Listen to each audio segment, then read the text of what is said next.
าที่5เปิดเตาถ่านกันค่ะ นี่ครับเตาถ่าน อันนี้เตาที่ ไม่เงาะ เตาที่5เหรอคะสวยรอบนี้สวยโอ้สวยเลย เราไม่ประสบความสำเร็จไปกี่เตานะ2 เตาเนาะ เพราะว่าไม้ตากฝนอยู่แล้วชื้นมาก ไม้มีความชื้นค่ะ อันนี้สวยเลยค่ะ รอบนี้ อันนี้ไม้เงาะ ไม้เงาะ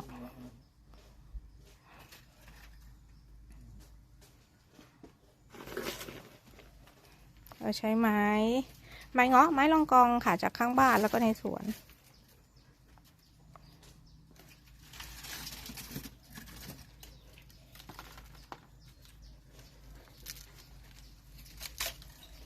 สวยเนี่ย สุก นี่ครับ สวยเลย1 นาทีแล้ว อืม